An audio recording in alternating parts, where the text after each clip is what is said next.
ഇനി നമ്മൾ കോഴിക്കോട്ടേക്കാണ്. ഇവിടെ പേരാമ്പ്രയിൽ കാറിന് തീപിടിച്ച് ഗർഭിണി മരിച്ച സംഭവത്തിൽ ഭർത്താവ് രജൻലാലിന് പങ്കില്ല എന്നാണ് പോലീസിന്റെ നിഗമനം. എന്നാൽ ഇക്കാര്യം ഔദ്യോഗികമായി പോലീസ് ഇതുവരെ വ്യക്തമാക്കിയിട്ടില്ല.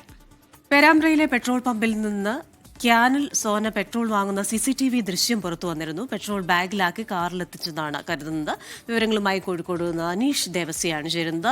Aneesh, very good morning. ഇപ്പോൾ ഈ ഭർത്താവായ ആ വ്യക്തിക്ക് ഇതിൽ പങ്കില്ല എന്ന് പോലീസ് പറയുന്നു.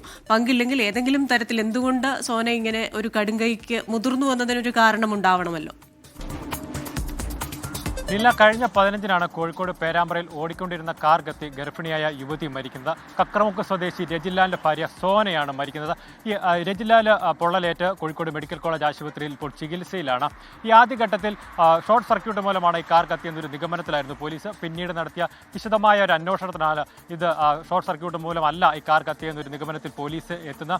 അതിനിടയ്ക്ക് ഈ രജിൻലാലിനെതിരെ ഗുരുതര ആരോപണമായി മരിച്ച സോനയുടെ ബന്ധുക്കൾ രംഗത്തെത്തിയിരുന്നു. തുടർന്ന് അന്വേഷണം ഈ രജിൻലാലിലേക്ക് നീങ്ങിയിരുന്നു. ഈ കഴിഞ്ഞ ദിവസമാണ് ഈ കേസിലെ നിർണായകമായ തെളിവ് പോലീസിന് ലഭിച്ചിരിക്കുന്നത്. അതായത് സോന പേരാമ്പ്രയിൽ ഒരു പമ്പിൽ നിന്നും പെട്രോൾ വാങ്ങി ബാഗിൽ സൂക്ഷിക്കുന്ന നിർണായകമായ CCTV ദൃശ്യങ്ങളാണ് പോലീസിന് ലഭിച്ചത്.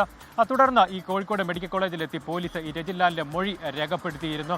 രജിൻലാൽ പോലീസിന് കൊടുത്തൊരു മൊഴി എന്ന് പറയുന്നത് ഈ കാറിന്റെ പിൻസീറ്റിൽ നിന്നും പെട്രോളിന്റെ ഒരു സ്മെല്ല് വന്നതിനെ തുടർന്ന് എന്താണെന്ന് തിരിഞ്ഞ് ഭാര്യയോട് ചോദിച്ചപ്പോഴത്തേക്കും കാറിനുള്ളിൽ തീ ആളി കത്തുകയായിരുന്നാണ് ലഭിച്ചിരിക്കുന്ന ഒരു മൊഴി. ഏതായാലും ഇപ്പോൾ പോലീസിന്റെ ഒരു പ്രാഥമിക നിഗമനം ഈ സോന പെട്രോൾ ഒഴിച്ച് തീ കൊളുത്തുകയായിരുന്നു എന്നാണ്. എന്നാൽ പോലീസ് ഇത് സ്ഥിരീകരിച്ചിട്ടില്ല. ഏതായാലും ഈ സോനയുടെ മരണവുമായി ബന്ധപ്പെട്ട് ഈ ഭർത്താവ് രജിൻലാലിന് ഇപ്പോൾ ഒരു പങ്കില്ല എന്നൊരു നിഗമനത്തിലാണ് പോലീസ് ഉള്ളത്. ഡിൽന, ക്രിസ്റ്റീന.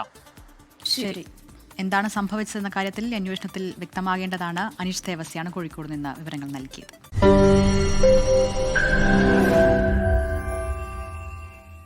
ലോകത്തെവിടെയായാലും ഏത് സമയത്തും 24 വാർത്തകളും ഓഗ്മെന്റഡ് റിയാലിറ്റി പാക്കേജുകളും എക്സ്പ്ലെയിനറുകളും വിശദമായി കാണാൻ ഞങ്ങളുടെ YouTube ചാനൽ നിങ്ങൾക്ക് സബ്സ്ക്രൈബ് ചെയ്യാം.